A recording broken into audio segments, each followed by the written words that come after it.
Bonjour à toutes et à tous, bienvenue dans votre édition de l'été. Nous sommes le 2 août 2017. Vous le savez certainement, la baignade dans la Loire comme dans le Cher est interdite. Malgré cette interdiction, 2 jeunes hier se sont baignés dans les eaux du Cher. Ils ont dû être secourus par les pompiers plongeurs. Reportage Laura Cadeau. La tentation était trop grande, mais voilà, une fois dans l'eau, impossible de regagner la rive. Hier à 15h40, 2 enfants âgés de 11 et 12 ans ont été secourus par 3 pompiers plongeurs alors qu'ils se baignaient à la sortie du bassin d'eau vive sur l'île de Bazac, destinée au kayak. C'est en voyant les 2 garçons coincés sur un rocher entouré d'algues qu'un passant a appelé les secouristes. Pourtant interdite par un arrêté municipal, la baignade dans le Cher et dans la Loire avait déjà provoqué un mort cet été. Si le fleuve et la rivière paraissent paisibles, les dangers, eux, sont bien présents, comme des pièges déguisés en bancs de sable mouvants. Mais ce n'est pas tout.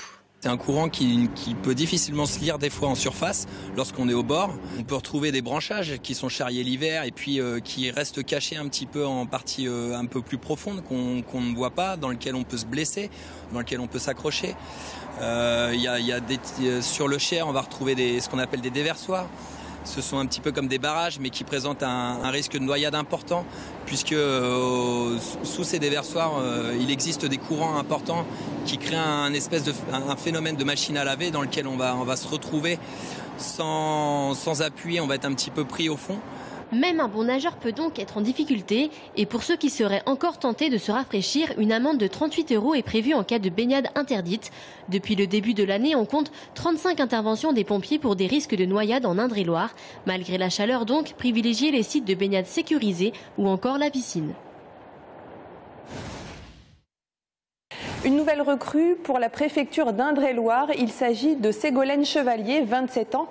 Elle devient directrice de cabinet du préfet d'Indre-et-Loire. Elle succède à Loïc Grosse, parti lui en Guadeloupe. Sa mission, assurer la communication et les représentations du préfet d'Indre-et-Loire. Autre dossier, la sécurité routière et la sécurité civile. Cet été, de grosses manifestations doivent avoir lieu dans le département.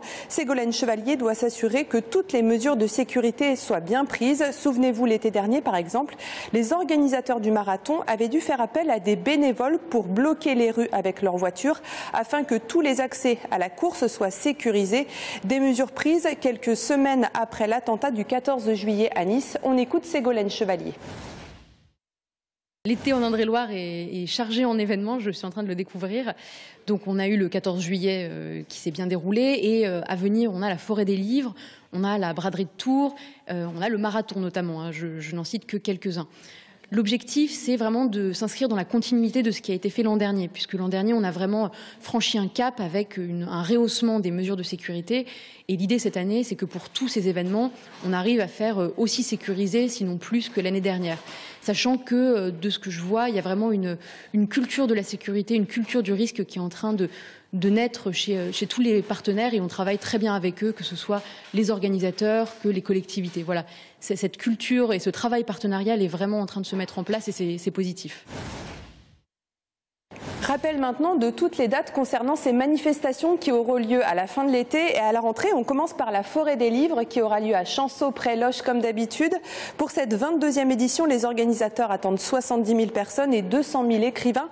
Le rendez-vous est fixé le dimanche 27 août. Comme d'habitude, la Grande Braderie aura lieu le premier week-end de septembre. On attend 1000 exposants et 200 000 visiteurs dans le centre-ville de Tours. La 23e édition de la Grande Braderie aura lieu, elle, le dimanche 3 septembre. Et enfin, la rentrée sportive sera amorcée par les 10 et 20 km de Tours. Rendez-vous le 24 septembre prochain pour la 35e édition. L'information a été révélée par nos confrères de la Nouvelle République. La nouvelle patinoire de Tours Métropole sera située dans le quartier des Deux Lions, ou précisément derrière l'actuel bowling sur l'avenue Marcel Dassault. La patinoire pourrait comporter 2 pistes. Dossier complet dans notre édition de demain. On part au Louroux maintenant, dans le sud Touraine, avec 15 pilotes de planeurs qui participent à la Coupe des 100 châteaux, une compétition annuelle. Le principe, prendre en photo un maximum de châteaux sur une liste de 100 monuments. Romain Delville.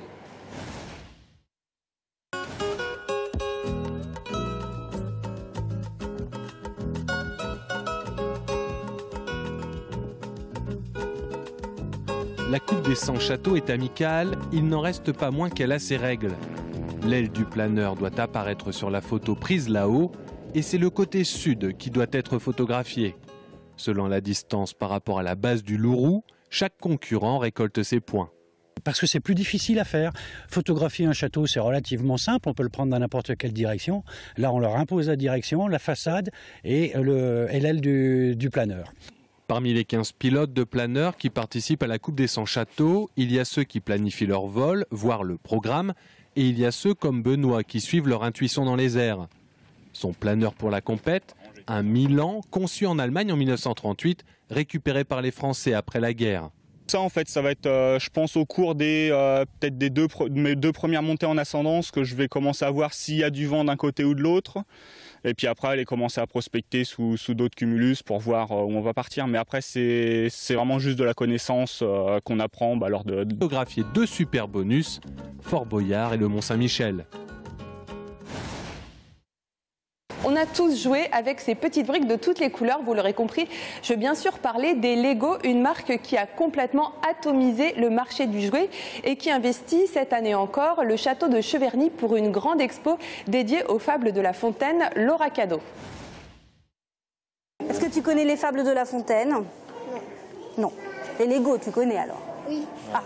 Plus de succès pour les Lego visiblement. Cette année, les célèbres briques investissent les pièces et les couloirs du château de Cheverny et revisitent à leur manière les fables de Jean de La Fontaine. La cigale et la fourmi. Alors c'est quoi l'histoire?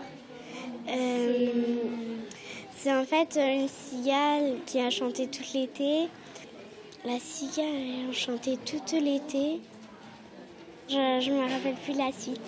Réciter sa poésie, l'exercice semble périlleux. Place aux révisions donc avec cette exposition qui repose sur la reproduction de tableaux, de scénettes et de sculptures d'animaux à taille réelle.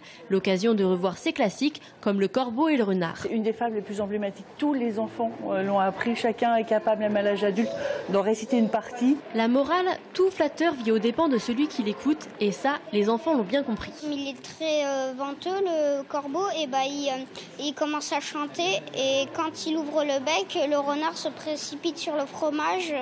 Au total, plus de 150 000 briques assemblées pour recréer l'univers du XVIIe siècle, de quoi faire rêver les plus grands fans de Lego.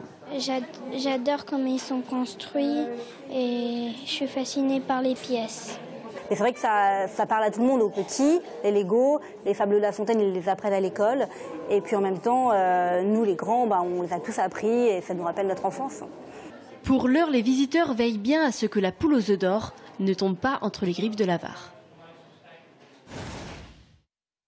Et voilà, c'est la fin de cette édition. Merci de l'avoir suivi. On se retrouve demain pour le journal, même heure. Bonne soirée sur TV Tour Val de Loire.